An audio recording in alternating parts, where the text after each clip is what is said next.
Hello everyone, welcome to Magic Edu, your own channel for studying maths and science together. Okay so हमने 8th standard के लिए particular programme शुरू किया है जहां पे हम लोग मैथ्स और साइंस जो कि तुम्हारे इंपॉर्टेंट टॉपिक्स हैं वो आपको फ्री ऑफ कॉस्ट पूरा का पूरा चैप्टर्स का जितना भी इंपॉर्टेंट थिंग्स है सब। फॉर एग्जांपल हमने मैथ्स के लिए एक्सरसाइज वाइज चालू कर दिया है, 2 एक्सरसाइजेस चालू हो गए, आप चेक कर सकते हैं राइट। साइंस का हम लोग शुरू करेंगे अभी राइट, ठीक है। तो हम लोग ये पूरे साल भर आपको every day a particular video okay, बीच में ऑफ डेज हो सकते हैं but don't worry about that. आपका सिलेबस पूरा यूनिट टेस्ट के पहले यूनिट टेस्ट का सिलेबस हम लोग कंप्लीट कर देंगे।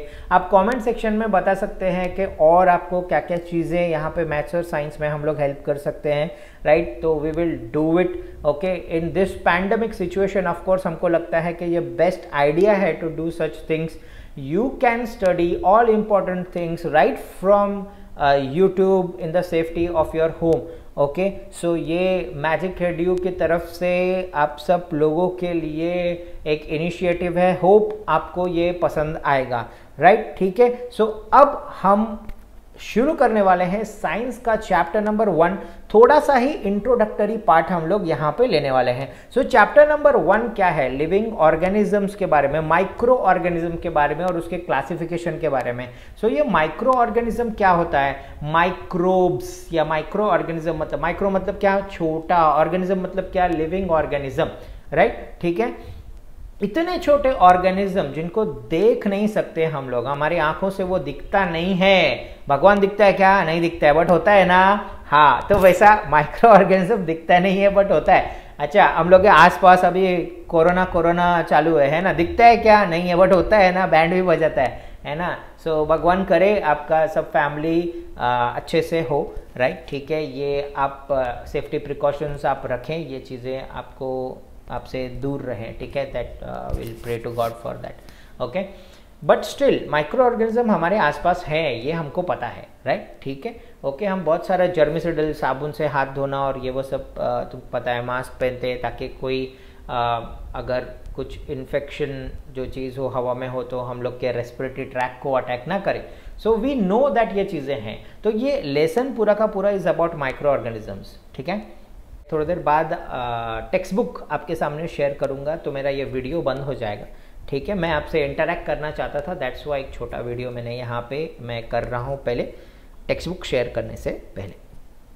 अच्छा सो और एक चीज़ मेरे को ये बताना है कि जब भी हम लोग कुछ ऐसा चीज़ पढ़ेंगे है ना, अभी हम लोग 8th स्टैंडर्ड में हैं, हम 8th स्टैंडर्ड में this is very very important that आप टेक्स्ट बुक पढ़ो and that's the reason why, ठीक है। देखो मैं 9th और 10th में क्या करता हूँ, मैं 9th और 10th में व्हाइट बोर्ड डायरेक्टली शेयर कर लेते हैं हम लोग, पीपीटी यूज़ करते हैं, सारा कुछ तुम्हारा टीचर्स भी करते होंगे okay. But problem with our board, ठीक है, स्टेट बोर्ड इज के जैसे ही आप 7th स्टैंडर्ड में आपको क्वेश्चन आंसर फॉर्मेट में पढ़ने का आदत होता है, टेक्स्ट बुक आप ठीक से पढ़ते नहीं हो ओके। 8th स्टैंडर्ड में जाते हो तो 8th standard is your transition period. Transition मतलब क्या? एक जगह से आप दूसरे जगह पे उड़ी मार रहे हो, आप बड़े हो रहे हो राइट, ठीक है। सो अब इसमें अच्छी अच्छी आदतें तुम सीख सकते हो है ना। तो एक अच्छी आदत जो मैं चाहता हूँ कि तुम सब सीखो इस टेक्स्ट बुक पढ़ना, ठीक है। And that's the reason why I will not go for PPT and वो सारा कुछ ओके। मैं ऐसा कर सकता हूँ कि उसमें से टेक्स्ट बुक में से कुछ कंटेंट इंपॉर्टेंट उठा के तुमको पीपीटी में ये कर लूँ, बट मैं वो करने वाला नहीं हूँ। मैं चाहता हूँ तुम लोग टेक्स्ट बुक पढ़ो मेरे साथ, और जब भी हम लोग साइंस पढ़ें तुम्हारे सामने टेक्स्ट बुक हो, और जो जो चीज़ मैं अपने टेक्स्ट बुक में मार्क करूँ तुम्हारे सामने, तुम वो चीज़ें अपने टेक्स्ट बुक में मार्क करो है ना मेरे साथ, ठीक है। और जब हम लोग नेक्स्ट टाइम पढ़ेंगे तो रिविजन के लिए बहुत ईजी होगा। क्या हमको समझ में आया? तो हम लोग चालू करने वाले हैं अपना टेक्स्ट बुक।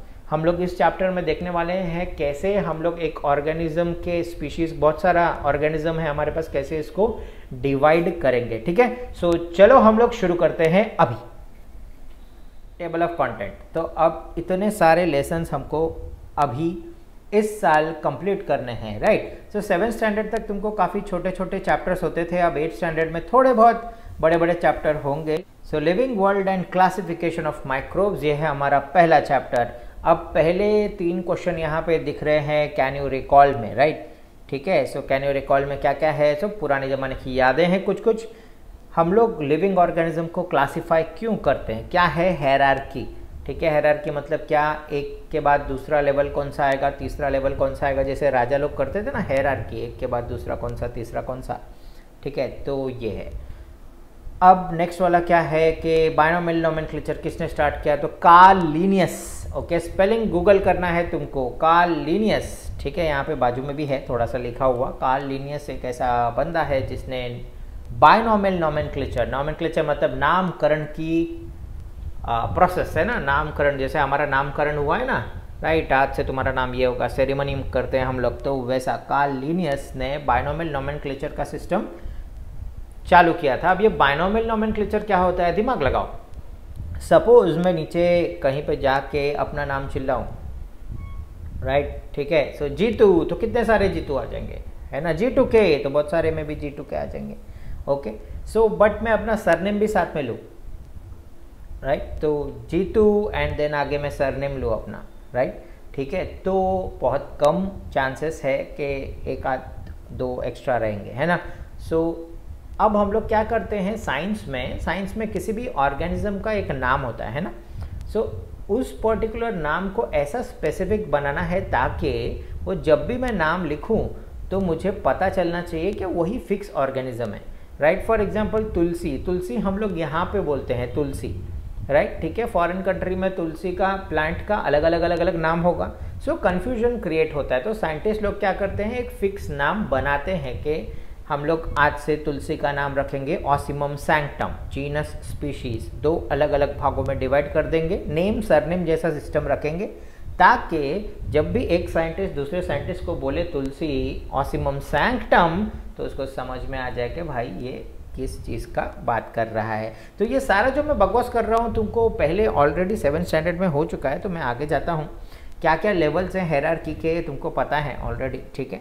जीनस होता है, स्पीशीज़ होता है ना, और भी बहुत सारे होते हैं। जब तुम लोग 11th-12th में जाओगे तुमको पता चलेगा, किंगडम, सब किंगडम, फाइलम, सब फाइलम, बहुत सारा कुछ आएगा। तो अभी के लिए हम लोग याद रखते हैं बायनोमियल नोमेनक्लेचर मतलब क्या होता है, ऐसा नामकरण जिसमें नेम एंड सरनेम हो, है ना, जीनस एंड स्पीशीज़ का नाम हो, ठीक है। तुमको पता है मैंगो को क्या बोलते हैं? कमेंट सेक्शन में, अभी आम का सीज़न आने वाला है, कुछ लोग तो आम खाना शुरू भी कर चुके हैं ना। सो अब मुझे बताना तुम लोग कि मैंगो को बायनोमियल नोमेनक्लेचर में साइंटिफिकली बॉटनिकल नेम क्या है। तो कमेंट सेक्शन में आप लोग ढूंढ के बताना है कि मैंगो को क्या बोलते हैं। ऐसे ही मुझे तुमको बताना है कि नीम को क्या कहते हैं और कॉकरोच को क्या कहते हैं। तो मैंगो, नीम और कॉकरोच, इनको बायनोमियल सिस्टम में क्या नाम है, ये कमेंट सेक्शन में आपको बताना है। आगे बढ़ते हैं हम लोग, biodiversity and need for classification. तो जब भी कोई तुमको ये बोलता है बायोडाइवर्सिटी, बायोडाइवर्सिटी, बायो का मतलब लिविंग और डाइवर्सिटी का मतलब चेंज, ओके। तो लिविंग ऑर्गेनिज्म में ये जो चेंज है, बायोडाइवर्सिटी है, ठीक है, वो किस कारण हुई है? वो एडेप्टेशन की वजह से हुई है। एडेप्टेशन समझते हैं तुमको? हम परिस्थितियों के हिसाब से खुद को ढालते हैं, उसको हम कहते हैं एडेप्टेशन। और हम किन किन परिस्थितियों के हिसाब से खुद को डालते हैं? हम ढालते हैं according to our geographical region. For example Kashmir के लोग अलग दिखेंगे, राइट, तमिलनाडु वाले अलग दिखेंगे, may be African people look different, है ना। सो हम लोग अलग अलग क्यों दिखते हैं? Because of our geographical region. जहाँ पे बर्फ़ पड़ रही है तो वहाँ पे लोगों की आंखें छोटी छोटी हो जाती हैं, राइट, ठीक है। तो दैट इज़ बिकॉज वो जो बर्फ़ है उससे जब लाइट टकरा के हमारी आंखों तक पड़े तो चुभे नहीं, उसकी वजह से। तो बहुत सारा चीज़ें हैं, हाइट छोटी छोटी होती है हिली रीजन्स में लोगों की, है ना, तो वो इसके लिए होती है so that oxygen supply brain को एकदम प्रॉपरली जाता रहे। तो ऐसा बहुत सारा चीज़ें से, है ना। पोलार बियर में क्या एडेप्टेशन होता है, तुमने 7th स्टैंडर्ड में पढ़ा है, ये सब जोग्राफिकल रीजन की वजह से होता है। हम क्या खाना खाते हैं, यहाँ पे वर्ड देखो, इंजेशन। इंजेशन का मतलब क्या होता है? खाने को अंदर लेने का प्रोसेस। तो हम लोग क्या खाना इंजेस्ट करते हैं, किस चीज़ से हम अपना बचाव करते हैं, डिफेंस, है ना। तो ये सब चीज़ों की वजह से क्या होता है, हम में कुछ चेंजेस आते हैं, राइट, ठीक है, ओके। सो एक ही स्पीशीज में भी चेंजेस आ सकते हैं, तो बायोडाइवर्सिटी। अकॉर्डिंग टू 2011 का सेंसस जब किया था तो हमको पता चला था 87 मिलियन स्पीशीज है लिविंग ऑर्गेनिज्म के, लैंड और सी दोनों को पकड़ के, है ना, जमीन और समंदर दोनों का दोनों मिलाए तो 87 मिलियन, 1 मिलियन में 10 लाख होता है, ओके, 1 मिलियन मतलब 10 lakh, okay. To study such a vast number it is essential to divide them into groups, groups में डिवाइड करना इंपॉर्टेंट है। तो ग्रुप्स और सब ग्रुप्स बनाए गए depending on what, depending upon the similarity and differences, okay. Group कैसे बनाते हैं हम लोग, boys and girls, similarity and differences, right, ठीक है, 2 ग्रुप में डिवाइड हो गया, ओके। और क्या कर सकते हैं हम लोग, फॉर एग्जांपल तुम्हारे स्कूल में स्टैंडर्ड वाइज डिवीजन किया गया है, ग्रुप है, तुम 8th स्टैंडर्ड में हो, कोई 9th में, कोई 10th में, सबको एक साथ बिठा के पढ़ाएं तो क्या होगा, कंफ्यूजन क्रिएट होगा, isn't it. And that's the reason why हम लोग ग्रुपिंग एंड सब ग्रुपिंग करते हैं। एंड ग्रुपिंग किसके वजह से होता है, तुम सब एक ही स्टैंडर्ड के हो, सब एक ही चीज पढ़ के आए हो, पास हो गए हो, राइट, पास हो गए हो ना, हाँ, तो सिमिलैरिटी है, ओके।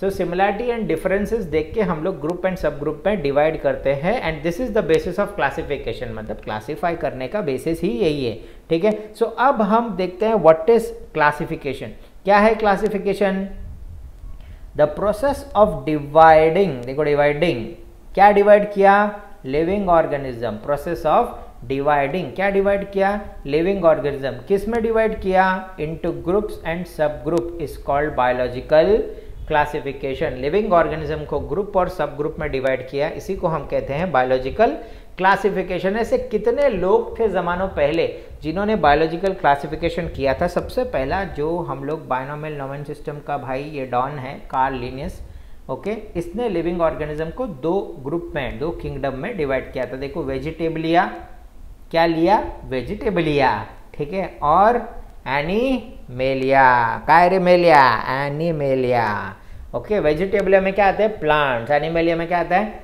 एनिमल्स। अब इसके बाद हैकल 1866 में हैकल ने 3 किंगडम बना दिया, देखो, प्लांट्स, एनिमल्स और एक माइक्रो ऑर्गेनिज्म उसने ऐड किया जिसको हम बोलते हैं प्रोटिस्टा, राइट। अब 1925 में देखो शैटॉन, अच्छा ये सब क्यों याद रखना है, ये मैच द फॉलोइंग में पूछ सकता है, राइट। 1925 में शैटॉन क्रिएटेड और 2 ग्रुप्स, बड़े ग्रुप्स, प्रोकैरियोट और यूकैरियोट। इसको क्या मतलब, प्रोकैरियोटिक मतलब क्या चीज होता है, सो याद रखो, प्रो मतलब पुराना, ओके, प्रो मतलब प्रोफेशनल भी होता है, you are a pro bro, okay, but prokaryote का मतलब होता है पुराना लिविंग ऑर्गेनिज्म, कैरियोट मतलब सेल, ओके, न्यूक्लियस, एक न्यूक्लियस, प्रोकैरियोट मतलब पुराने जमाने का न्यूक्लियस, तो ये पुराने जमाने का ऑर्गेनिज्म है। यूकैरियोट मतलब क्या, यूकैरियोटिक मतलब ट्रू कैरियन, नया जमाने का न्यूक्लियस, ठीक है। सो उसके बाद देखो कॉपलैंड ने डिवाइड किया 4 किंगडम में, Monera, protista, plants and animals, तो इतने सारे हो गए, ठीक है। इसके बाद इनका मन नहीं भरा, ओके, अब ये 4 किंगडम डिवाइड इन्होंने किए, but next time Robert Whittaker, देखो नाम लिखा हुआ है, याद रखना है, R.H. Whittaker, very important, R.H. Whittaker. मैं सिर्फ वही वर्ड्स अंडरलाइन कर रहा हूँ जो इंपॉर्टेंट है, याद रखना। तुम लोग स्क्रीनशॉट भी ले सकते हो जब भी तुमको ज़रूरत पड़े, या तो साथ में टेक्स्ट बुक ओपन करके रख सकते हो ताकि तुम लोग टेक्स्ट बुक में वो सब अंडरलाइन कर पाओ। रॉबर्ट हार्डिंग विटेकर या R.H. विटेकर सबसे इंपॉर्टेंट बंदा है, इसने मेन 5 ग्रुप में डिसाइड किया, राइट, ओके, 5 ग्रुप में डिवाइड कर दिया है। देखो R.H. विटेकर का क्लासिफिकेशन, ये सबसे मोटा मोटी क्लासिफिकेशन है, ओके। लिविंग ऑर्गेनिज्म को मेनली 2 में डिवाइड करेंगे, प्रोकैरियोटिक, यूकैरियोटिक। प्रोकैरियोटिक जो होता है हमेशा यूनिसेलुलर होता है, प्रोकैरियोटिक पुराने जमाने का ऑर्गेनिज्म है ना, तो ये क्या होता है, यूनिसेलुलर होता है। यूनिसेलुलर का मतलब क्या होता है, यूनिसेलुलर का मतलब है एक सेल वाला, एक ही सेल से बना हुआ ऑर्गेनिज्म। यूकैरियोटिक, यूकैरियोटिक क्या है, यूकैरियोटिक नए जमाने का ऑर्गेनिज्म है। तो ये 2 तरीके के हो सकते हैं, यूनिसेलुलर भी हो सकता है और मल्टी सेलुलर भी हो सकता है। अब देखो, अब आएगा R.H. विटेकर का 5 किंगडम क्लासिफिकेशन यहां से, ओके, यहां से देखो, ये देखो यहां से 5 किंगडम तुमको दिखाई देंगे, दिखाई दिए, प्रोकैरियोटिक में पहला किंगडम क्या है? मोनेरा। Okay, kingdom Monera. अच्छा, ये आगे आगे मतलब ये हम लोग जब पढ़ेंगे ना तो ये अडेप्टेशन के हिसाब से हम लोग पढ़ रहे हैं। तो सबसे पहला जो ऑर्गेनिज्म आया रहेगा दुनिया जहां में, वो क्या होगा? मोनेरा होगा। मोनेरा में कुछ चेंजेस आए होंगे, नए डेवलपमेंट हुए रहेंगे, तब वो बनेगा प्रोटिस्टा। प्रोटिस्टा भी कैसा है? देखो, यूनिसेलुलर ऑर्गेनिज्म है। ओके, अब प्रोटिस्टा से क्या बन गया? मल्टीसेलुलर ऑर्गेनिज्म बन गया। अब ये पहले यूनिसेलुलर थे, मोनेरा भी यूनिसेलुलर था, एक ही सेल से बना हुआ है। प्रोटिस्टा एक ही सेल से बना हुआ है, और फिर इसमें कुछ डेवलपमेंट आ गया, ये क्या बन गए अब? मल्टीसेलुलर। मल्टीसेलुलर ऑर्गेनिज्म मतलब क्या? बहुत सेल से बने हुए, मल्टी। ठीक है, ऐसे ही याद रखो, मैंने क्या बोला था? प्रोकैरियोटिक। प्रो मतलब ओल्ड, प्रिमिटिव। कैरियन मतलब न्यूक्लियस। ओके, कर्नल, न्यूक्लियस, बहुत सारा कुछ है। यू मतलब क्या होता है? ट्रू। कैरियन मतलब न्यूक्लियस, ट्रू न्यूक्लियस, ऐसा न्यूक्लियस जिसके बाहर एक सपोर्टिंग न्यूक्लियर मेम्ब्रेन हो। मेम्ब्रेन, ऐसा न्यूक्लियस जिसके बाहर एक कवरिंग हो। ओके, तो ये सिर्फ नए ऑर्गेनिज्म में ही है। तो ट्रू न्यूक्लियस, तो न्यूक्लियर मेम्ब्रेन जिस पे होता है उसको बोलते हैं यूकैरियोटिक। ठीक है, अच्छा चलो वापस आते हैं हम लोग। तो 5 किंगडम क्लासिफिकेशन आर.एच. व्हिटेकर का कहाँ से शुरू होता है? कोई बोलेगा तो मोनेरा। मोनेरा से शुरू होता है। मोनेरा कैसा है? यूनिसेलुलर है। पुराने जमाने का कि नए जमाने का है? प्रोकैरियोटिक है, मतलब पुराने जमाने का है। मोनेरा से बाद क्या बना? प्रोटिस्टा। प्रोटिस्टा कैसा है? यूनिसेलुलर है, बट नए जमाने का है क्या? हाँ, नए जमाने का है, यूकैरियोटिक है। फिर थर्ड किंगडम देखो क्या आया? फंगाई या फंजाई। ओके, फंगाई क्या स्पेशल चीज लेके आया है? तो प्रोटिस्टा से थोड़ा डेवलप्ड है। फंगाई के पास है सेल वॉल। ओके, फंगाई के पास क्या है? Cell wall. ठीक है, और वो खुद का खाना खुद नहीं बना सकता, तो वो फोटोसिंथेसिस नहीं कर सकता। किंगडम नंबर 4 क्या है? अपना प्लांट्स, आमची माती आमची माणसं। ठीक है, प्लांट्स उगाया है ना। सो नेक्स्ट क्या है? प्लांटे। प्लांटे के पास भी सेल वॉल है, याद रखो। तो कोई तुमको बोलेगा कि सेल वॉल वाला कौन सा ग्रुप है, तो अपन क्या बोलने का? फंगाई और प्लांटे। तो प्लांटे के पास भी सेल वॉल है। सेल वॉल मतलब क्या होता है? एक ऑर्गेनिज्म के बाहर एक कवरिंग, सेल वॉल है। ठीक है, and organism can perform photosynthesis. ये ऑर्गेनिज्म खुद का खाना खुद बना सकते हैं क्या? हाँ, खुद का खाना खुद बना सकते हैं। किंगडम नंबर 5 है एनिमेलिया। राइट, हमारे सेल के ऊपर सेल वॉल है क्या? हमारे सेल के ऊपर कोई सेल वॉल नहीं है। राइट, ठीक है। तो ये जो टेबल है हमको लर्न करना है अच्छे से। लिविंग ऑर्गेनिज्म 2 तरीके के, प्रोकैरियोटिक, यूकैरियोटिक, और ऐसा सब अपन रिवाइज करेंगे थोड़ी देर में। अब ये जो व्हिटेकर महाराज हैं, इन्होंने कौन से बेस पे ये 5 किंगडम में तोड़ा? ठीक है, तो अपन सीखते हैं। सबसे पहला इन्होंने क्या यूज किया? सबसे पहला इन्होंने यूज किया सेल स्ट्रक्चर। सेल कैसा बना है उसके ऊपर इन्होंने डिसाइड किया कि 2 ग्रुप में बांटेंगे। ओके, तो सेलुलर स्ट्रक्चर के बेस पे क्या बना? प्रोकैरियोटिक, पुराने जमाने का न्यूक्लियस, यूकैरियोटिक, नए जमाने का न्यूक्लियस। यू है ट्रू, याद रखो। ठीक है, यू मतलब ट्रू, अभी वाला। देन इन्होंने कौन से बेस के ऊपर डिपेंड किया? देखो, complexity of organism. Complexity, organism का कॉम्प्लेक्सिटी देखा, कितना कॉम्प्लेक्स है, जटिल। ओके, कॉम्प्लिकेटेड है। ठीक है, कुछ लोग कैसे कॉम्प्लिकेटेड होते हैं ना बहुत, और कुछ लोग एकदम सिंपल होते हैं, है ना। राइट, उनको बाकी लोग बेवकूफ़ बना सकते हैं, बट सिंपल रहना अच्छा है ना। सो कॉम्प्लेक्सिटी ऑफ ऑर्गेनिज्म, देखो ऑर्गेनिज्म कितना कॉम्प्लिकेटेड है। ऑर्गेनिज्म एक सेल से बना है तो वो सिंपल है ना। तो कॉम्प्लेक्सिटी, एक तो है यूनिसेलुलर और एक तो है मल्टी सेलुलर। मल्टी सेलुलर का मतलब क्या होता है? मल्टी मतलब बहुत सारा, सेलुलर मतलब सेल्स, बहुत सारे cells together, multicellular. For example, हम लोग के बॉडी के अंदर बहुत सारे सेल्स हैं, है ना, millions and millions of cell. तो हम लोग कौन से ऑर्गेनिज्म है? Multi cellular.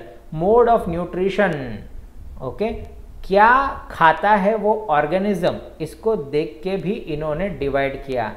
Okay, so for example plants autotrophic हैं। ऑटोट्रॉपिक का मतलब क्या होता है? ऑटो मतलब खुद का खाना खुद बनाते हैं। राइट, ऑटो है ना, खुद चलने वाला। ऑटोट्रॉपिक है। फोटोसिंथेटिक है, फोटोसिंथेसिस करते हैं। राइट, तो वो सब प्लांट्स में चले गए। जो फोटोसिंथेसिस करते हैं वो किस में चले गए? प्लांट्स में चले गए। फंगाई में कौन चला गया? फंगाई में गए सैप्रोफाइटिक। सैप्रोफाइटिक मतलब क्या? डेड एंड डीकेइंग ऑर्गेनिज्म से जो अपना खुराक लेता है, ओके, जो मरे हुए, सड़े हुए, गले हुए चीजों में से अपना न्यूट्रिशन लेता है, उसको हम लोग क्या बोलते हैं? सैप्रोफाइटिक। ठीक है। और फिर नेक्स्ट, एनिमल्स में किसको डाला गया है? एनिमल्स मतलब क्या है? हेटेरोट्रॉफिक या इंजेस्टिव, जो खाना मुंह से अंदर ले लेते हैं, इंजेक्शन करते हैं, जो खाना डायरेक्ट खाते हैं, वो एनिमल्स में गए। या जो हेटेरोट्रॉपिक है, हेटेरोट्रॉपिक मतलब क्या है? खुद का खाना खुद नहीं बना रहे हैं, दूसरे से ले रहे हैं। ओके, प्लांट्स क्या है? ऑटोट्रॉपिक। हम लोग क्या है? हेटेरोट्रॉपिक। फंगाई क्या है? सैप्रोट्रॉपिक। ठीक है। तो देखो, सेल स्ट्रक्चर के ऊपर उसने 2 इसमें तोड़ा, न्यूट्रिशन के ऊपर उसने 3 इसमें तोड़ा ऑर्गेनिजम्स को, कॉम्प्लेक्सिटी के हिसाब से उसने 2 बनाए, यूनि और मल्टी। लाइफस्टाइल के ऊपर उसने देखो फिर से 3 बनाए। लाइफस्टाइल कैसे जीते हैं ये? प्रोड्यूसर, जो खुद का खाना खुद बनाते हैं, प्लांट्स। कंज्यूमर को डाल दिया है एनिमेलिया में, ये खाने वाले हैं। और सड़ाने गलाने वाले डिकम्पोजर्स को डाल दिया फंगाई में। नेक्स्ट देखो कौन से बेस पे उसने 5 किंगडम को तोड़ा? Phylogenetic relationship. देखो, phylogenetic, what is phylogenetic?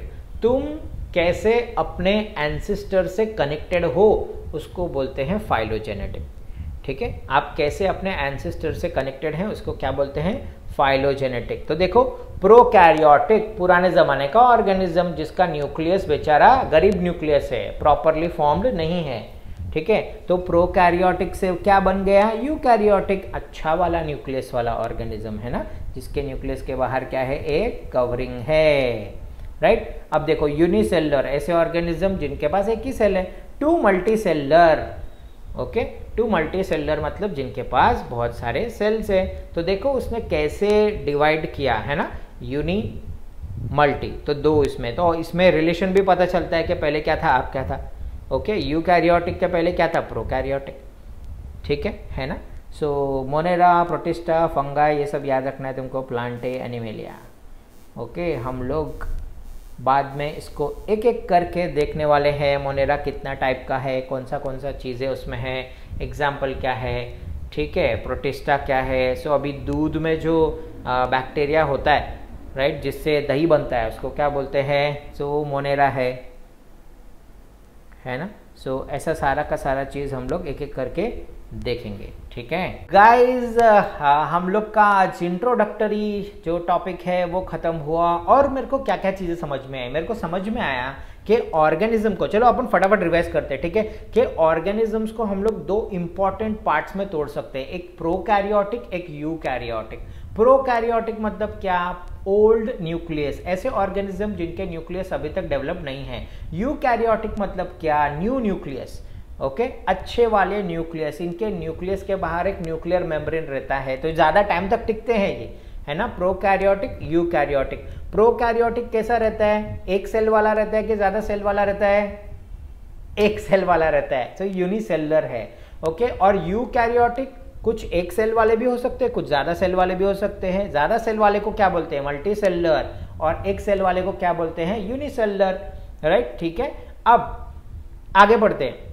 So prokaryotic में भगवान ने सबसे पहला ऑर्गेनिज्म क्या बनाया? Prokaryotic unicellular Monera. Okay, Monera के बाद हम लोग चले गए यूकैरियोटिक में। Eukaryotic unicellular protista.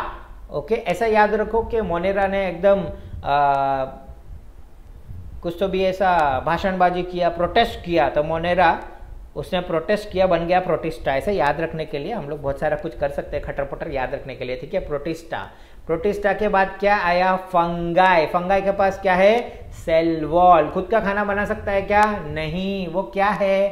सैप्रोफाइटिक है। सैप्रोफाइटिक मतलब क्या? डेड एंड डिकेइंग ऑर्गेनिज्म से वो अपना खाना लेता है। ओके, अब फंगाई के बाद क्या आया? प्लांटे। प्लांटे के बाद सेल वॉल है क्या? हाँ, प्लांटे खुद का खाना खुद बना सकता है। यस, ऐसे लोगों को क्या बोलते हैं? Autotrophic. Autotrophic mode of nutrition है उसका, राइट, वो फोटोसिंथेसिस करता है। प्लांटे के बाद क्या है? एनिमेलिया। ओके, सो ये एनिमल्स खुद का खाना खुद बना सकते हैं? बिल्कुल नहीं। हेटेरोट्रॉपिक न्यूट्रिशन, इंजेशन, ये वर्ड अपन ने देखा था ना, इंजेशन। ओके, वो खुद खाना डायरेक्टली खाते हैं, ठीक है। R.H. विटेकर ने बनाए थे ये 5 किंगडम, है ना। कौन से बेसिस पे बनाए थे कि सेलुलर स्ट्रक्चर क्या है, ओके, उनका लाइफस्टाइल क्या है, ये सब तुमको 5 पॉइंट अच्छे से पढ़ने हैं। ओके, होमवर्क के तौर पर मैं चाहता हूं कि एक वो चार्ट और ये जो 5 1 2 3 4 5 है वो आप लिखो, ठीक है। आप अच्छे से याद करो। नेक्स्ट टाइम जब हम लोग मिलेंगे तो हम लोग थोड़ा आगे बढ़ाएंगे, थोड़ा बड़ा सेशन चलेगा। ओके, आपको ये सब कैसा लग रहा है वो हमको ज़रूर कमेंट सेक्शन में बताना। अपने 8th स्टैंडर्ड के दोस्तों के साथ प्लीज़ आप शेयर करना, सो दैट वो लोग भी अपने घर पे आराम से इंपॉर्टेंट चीज़ें देख सके, वो भी फ्री में, है ना, राइट। ठीक है, सो चलो देन, बाय बाय।